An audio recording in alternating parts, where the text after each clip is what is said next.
Jordyn Tyson, pro and cons. Here we go. Number one, draft capital. When you're picked highly as a receiver like this in the first round, you just got to go with the stats that say you're probably going to work out. I mean, yeah, there's been cases where it hasn't worked out, but most likely when a team invests their first round pick in you on the offense, they want to use you, and you're probably going to be good. And also, that leaves Jordyn Tyson with a long leash. He could mess up. He could have like a Marvin Harrison type season and still be in good graces with everyone on the team in years to come. So I like the long leash that comes with Jordyn Tyson, and you should too with the draft capital. Hard to deny when they pick you that high.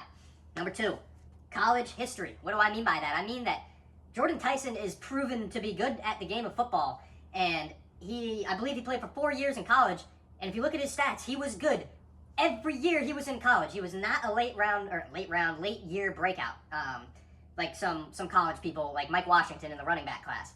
Jordyn Tyson didn't get good late on in his career. He didn't just figure it out. He knew how to play football from the beginning, and that is a great sign. Someone who has been phenomenal at the game all 4 years. So you gotta love his college history. He's proven it time and time again that when he's on the field, he's elite at what he does. Another thing, the coach is Kellen Moore of the Saints. Kellen Moore was the offensive coordinator of the Eagles 2 years ago, a year and a half ago when they won the Super Bowl. And they had a very fast, high volume offense, and that's beautiful for fantasy. You want a coach that's going to make your offense move quick and get a lot of passes out. That's good for Jordyn Tyson. We like his coach down in New Orleans. You also got to like his ceiling. His ceiling is unlimited, honestly. If it wasn't for his injury concerns, I think he would be the wide receiver one going into this draft class. I think there's some questions about his toughness out there on the field, but there's no denying his ceiling. I compare his ceiling, not that he's going to get there, but I compare his ceiling to a player like CeeDee Lamb, that is. Why do I say that? Just because he's always open and he's always, reading the zone and finding the soft spots. I like Jordyn Tyson in that sense. Now, that comparison stems directly from here in a con where I'll talk about how he often catches and falls over. But we'll talk about that later. Chris Olave. Chris Olave is in New Orleans as well. Best buds with Jordyn Tyson, and that puts Jordyn Tyson firmly in the number 2 seat. I think Jordyn Tyson profiles great for a second receiver. Jordyn Tyson, I keep stuttering over his stupid last name, is not an X receiver. This guy is a guy that you want out to the side, playing flanker, your wide receiver 2, whatever you want to call it. He is a guy that's going to feed off of the attention that Chris Olave gets. Also, I think he's better than Chris Olave. I'm going to go out and say it. I think he has the potential to be better. I'm sorry, right now, no. But Chris Olave, and I think the Saints agree with me when I say this, Chris Olave is one concussion away from being retired. And Jordyn Tyson can quickly take over whatever Chris Olave leaves behind. So he better stay healthy if he wants to keep his job. That's all I'm going to say. But I think having Chris Olave there is a good thing and be a mentor, and I think it takes some pressure off him. And defenses as a rookie won't know how to guard him. They don't know how to game plan for Jordyn Tyson. There is no NFL film on him. So I think he's set up for actually a pretty good rookie season here. The cons with Jordyn Tyson, number one, the injury history. I think he's a very fragile human being. He was one of those guys that I'm scared won't hold up. NFL is a very, it's a very physical and bruising and painful game, and some people just can't do it. Straight up, some people just aren't built for it. Bigger guys than in college, harder hits. I'm worried about his injury proneness. 3 out of his 4 college seasons have been cut short with injury. I believe it's a knee injury, a hamstring injury, and a collarbone injury. I don't look at the collarbone, but it just means he's falling hard. I want you to land on your feet, bud.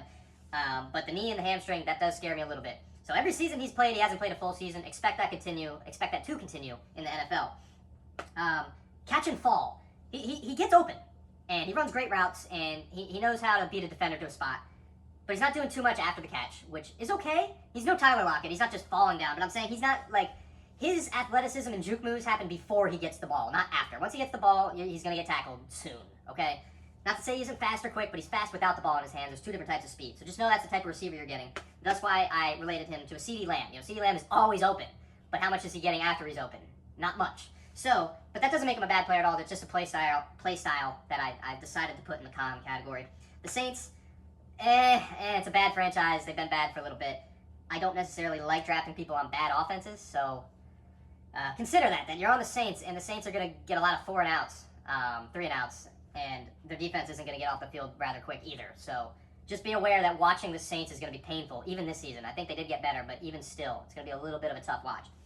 And is Tyler Shuck good?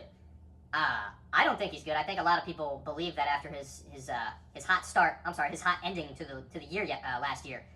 He did end hot, but I think that was just a matter of luck, and some things break right for him. I don't think Tyler Shuck is that good. I don't believe in his ability to spread it out over 2 receivers. Granted, there is no depth behind Jordyn Tyson, so it'll only be those 2 receivers, but I don't know if I quite believe in Tyler Shuck.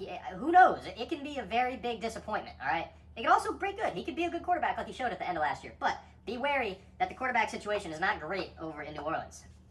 What is my verdict on Jordyn Tyson? I forgot to do a verdict last video, so I'll loop in Lemon here.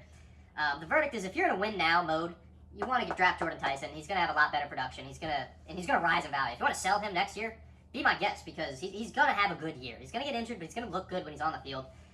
If you want to win this season and get actual production this season, get Jordyn Tyson. If you want to win in the future, I get Lemon because I believe he's the best, better, talented receiver and has the highest ceiling.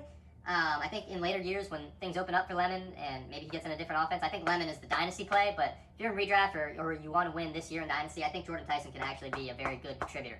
And if you ask me, I am taking Jordyn Tyson above Makai Lemon if I were in a position to do so. But not by much. There's just 2 different camps. So you win now or you're rebuilding. So do with that info what you wish.